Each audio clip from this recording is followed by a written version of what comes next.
Hello everyone.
Smile करता है और फिर विंग के गालों पर अपने हाथ रखकर उसके गालों को पकड़ते हुए कहता है, हाँ, मैं हमेशा तुम्हारी रक्षा करूँगा क्योंकि तुम मेरी लाइफ हो और मैं नहीं चाहता कि मैं अपनी ज़िंदगी को कुछ भी होने दूँ।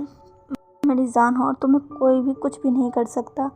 विंग जो कि स्माइल करता है और कहता है अब विंग और बांगजी दोनों ही स्माइल करने लगते हैं। यहाँ हमें दूसरी तरफ एक डार्क जगह दिखाई जाती है जो कि पूरे तरीके से अंधेरे से ढकी हुई थी। वहाँ पर हमें एक शख्स को दिखाया जाता है जो कि अभी अपने सिंहासन पर बैठा हुआ था। उसने रेड कलर के क्लोथ्स वेयर किए हुए थे, उसकी आइज़ भी रेड थी और वो अपने सामने खड़े हुए डरे सहमे उन सभी ब्लैक क्लोथ में खड़े हुए लोगों को देख रहा था। उसकी आंखें उन्हें देखकर और भी ज़्यादा रेड हो जा रही थी। वो गुस्से में कहता है, तो तुम सब आखिरकार ना कामयाबी लेकर लौटे हो। मुझे लगा ही था कि तुम लोगों से कुछ भी नहीं होने वाला।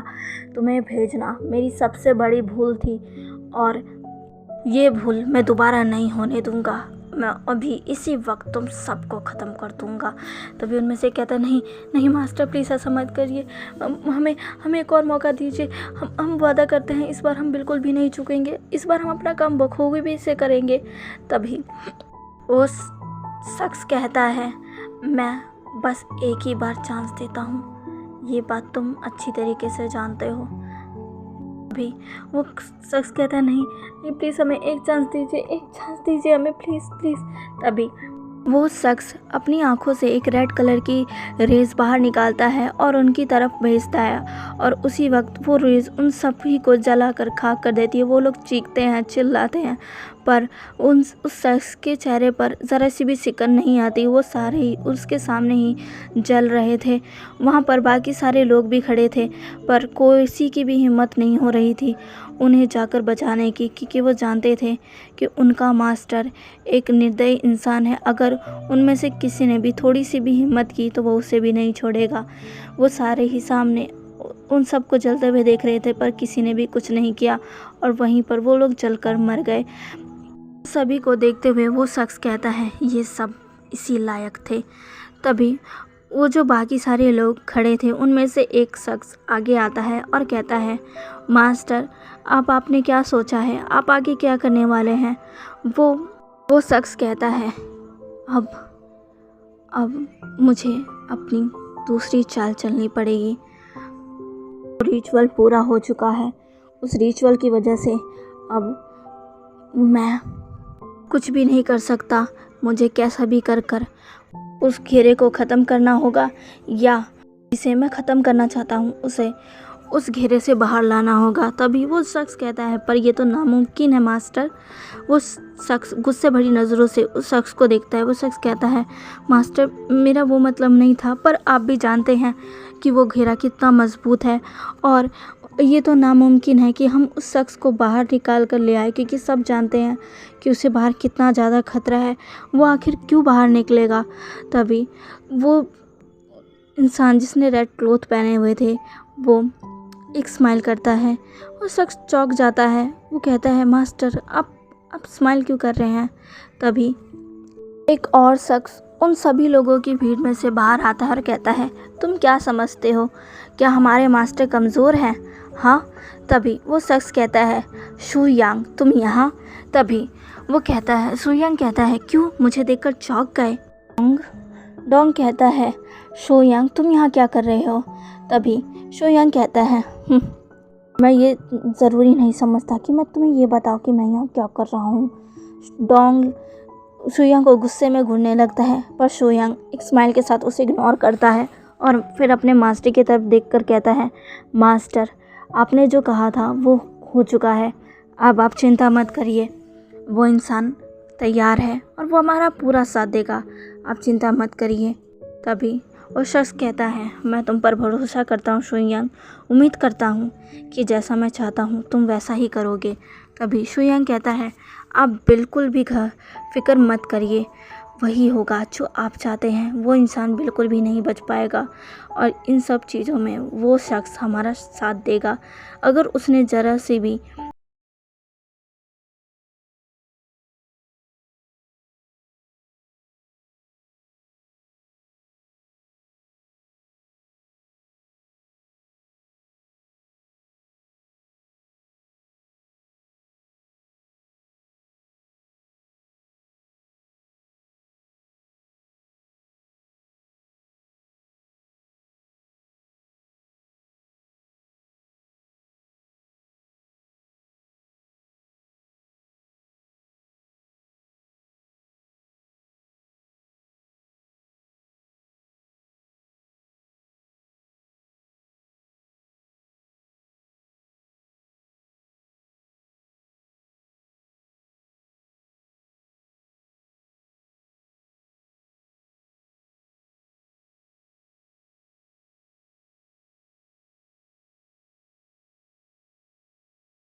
कुछ भी खाने के बाद उसे उल्टी हो जाया करती थी।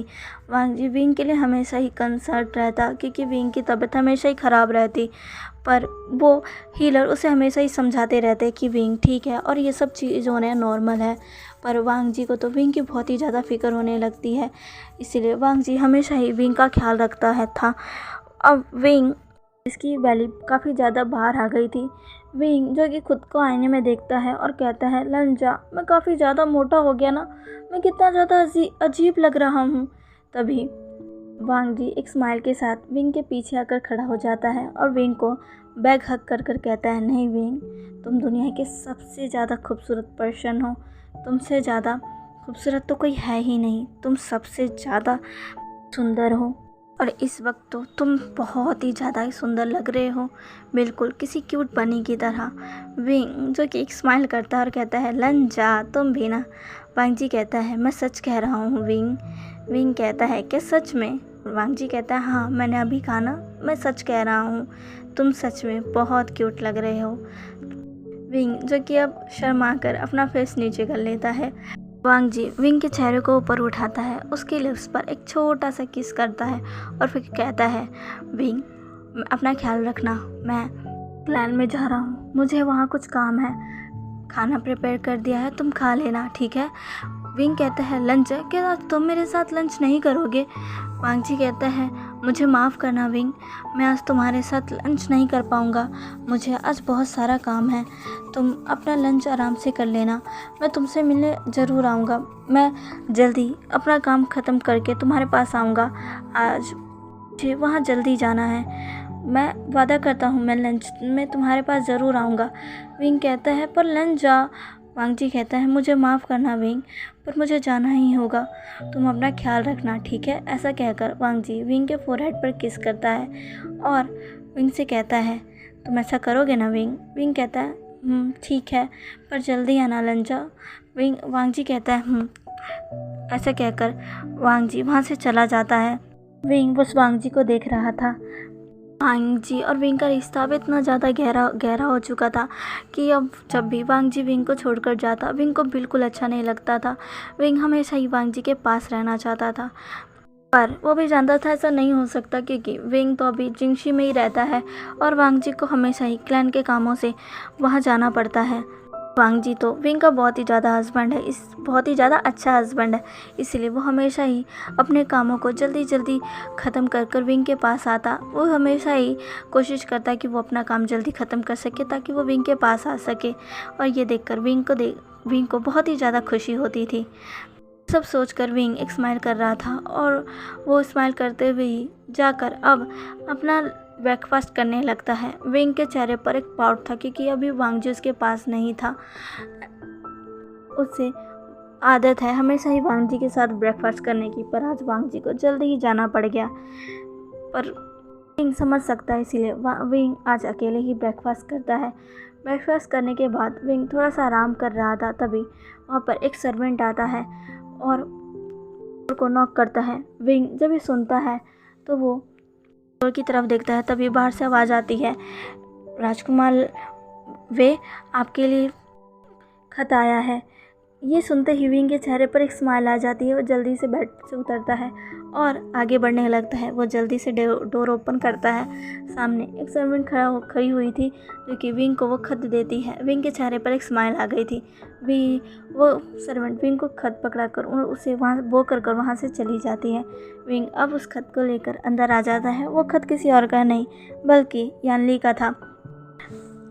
इन 7 मंथ में यानली की भी शादी हो चुकी थी, वो भी जिन जोशियन के साथ, लेकिन विंग अपनी बड़ी बहन की शादी को नहीं देख पाया था और इस वजह से विंग काफ़ी ज़्यादा दिनों तक वांग जी से गुस्सा था, क्योंकि वांग जी उसने उसके जेजे की शादी में उसे लेकर नहीं गया। ये देखकर विंग बहुत ही ज़्यादा सैड था। उसकी जेजे की शादी हो रही थी पर वो उसकी शादी में नहीं था। उसे बहुत ही ज़्यादा बुरा लग रहा था।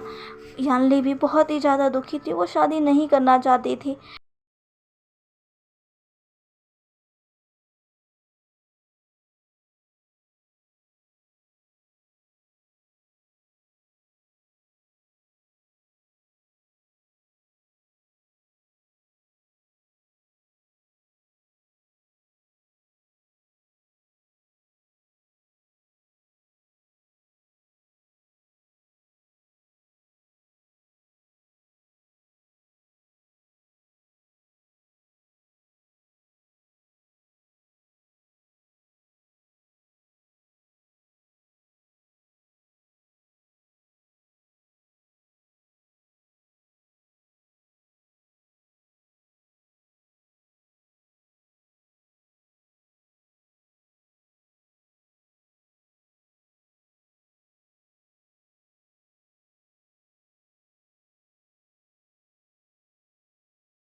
निकल रहे थे वांग जी, जो कि विंग के चक्कर में वो भी नहीं गया था, लेकिन उसके ब्रदर और अंकल गए थे। वांग जी देख पा रहा था विंग कितना ज़्यादा दुखी है कि वो अपने जेजे की शादी में नहीं जा पाया। विंग रो भी रहा था। वांग जी विंग के पास आता है, उसे चुप कराता है, उसे संभालता है और कहता है विंग। विंग कहता है वांग लंजा, मुझे भी जेजे की शादी देखनी है। पर वांग जी जानता था ऐसा नहीं हो सकता, विंग इस घेरे से बाहर नहीं जा सकता। विंग बहुत ही ज़्यादा दुखी था, पर वांग जी कुछ भी नहीं कर सकता था।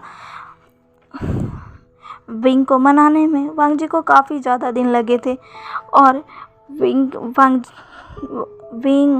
तब भी नहीं मान रहा था। पर आखिरकार विंग मान गया था, क्योंकि वो भी समझ गया था कि इसमें वांग जी की भी गलती नहीं है। वांग जी विंग से बिल्कुल गुस्सा नहीं हुआ, क्योंकि उसे पता था विंग का नाराज़ होना लाजमी है। आखिर वो अपनी जेजे से कितना ज़्यादा प्यार करता है और वो उन्हीं की वेडिंग नहीं देख पाया, जबकि वो उनकी वेडिंग के लिए कितना ज़्यादा एक्साइटेड था। ये बात यान ली और लोटस क्लैन के सारे लोगों को पता थी और सारे ही उस दिन विंग को बहुत ही ज़्यादा मिस कर रहे थे। मैडम यू को भी बार बार विंग की याद आ रही थी कि विंग ने कहा था कि जब उसकी जीजी की शादी होगी वो बहुत कुछ करेगा, ये करेगा, वो करेगा, वो अपनी जेजे को खुद सजाएगा। ये वो सब उसने कहा था, वो सारी बातें सबको याद आ रही थी और विंग उस दिन उस शादी में ही शामिल नहीं हो पाया। सबको बहुत ही ज़्यादा बुरा लग रहा था। सबको यानली की शादी की खुशी थी, पर उससे ज़्यादा विंग के ना आने का गम भी था।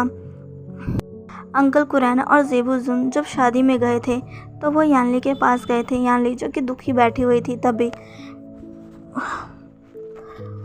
जेबुजुन उसके पास जाते हैं और कहते हैं राजकुमारी यानली, ये विंग की तरफ से। यानली जल्दी से उस चीज़ की तरफ देखती है तो वो एक खत था। यानली जल्दी से वो ले लेती है और उसे खोलकर पढ़ने लगती है, जिसमें विंग ने लिखा था, बधाई हो जेजे, आपकी शादी की ढेर सारी शुभकामनाएं।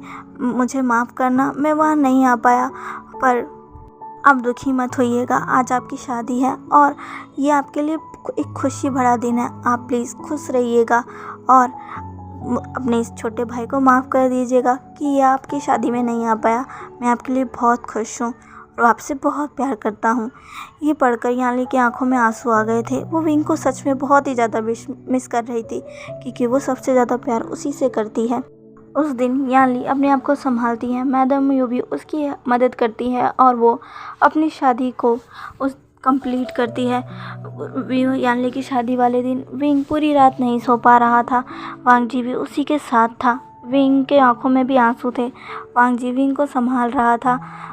वांग जी को आज बहुत बुरा लग रहा था कि वो विंग के लिए कुछ भी नहीं कर पा रहा।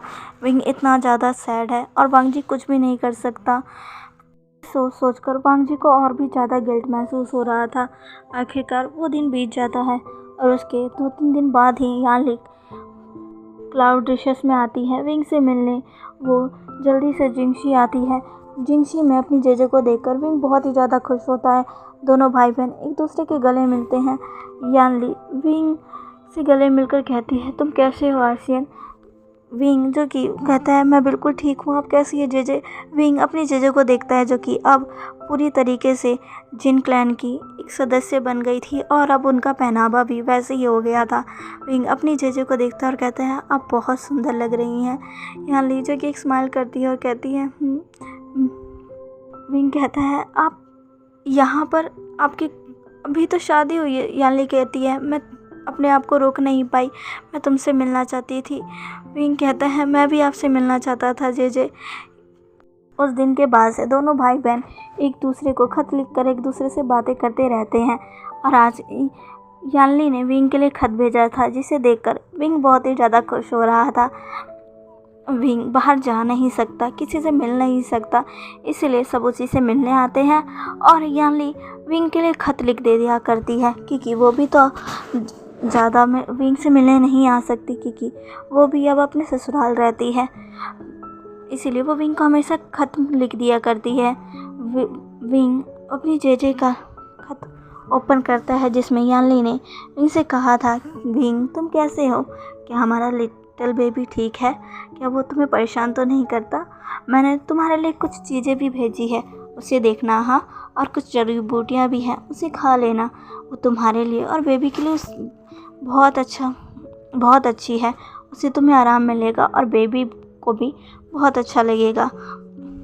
विंग ये पढ़कर उसके चेहरे पर एक स्माइल आ जाती है। येनली कहती है मैं जल्दी ही तुमसे मिलने आऊँगी। विंग जो कि ये पढ़कर बहुत ही ज़्यादा खुश हो जाता है। वो कहता है जे क्या सच में आ पाएंगी। विंग बहुत ही ज़्यादा खुश था। वो आगे भी पढ़ने लगता है और विंग पढ़ते पढ़ते ही बहुत ही ज़्यादा स्माइल कर रहा था। उसकी जे की चिट्ठियाँ उसे सच में बहुत ही ज़्यादा अच्छी लगती थी क्योंकि वो हमेशा ही उसको खुशी पहुँचाती थी। तो चलिए गाइस, आज के लिए बस इतना ही। आज का पार्ट कैसा लगा प्लीज़ प्लीज़ प्लीज़ मुझे कमेंट करके ज़रूर बताइएगा। मेरे चैनल को लाइक सब्सक्राइब एंड शेयर भी कर दीजिएगा। मिलते हैं इसके नेक्स्ट पार्ट में। बाय।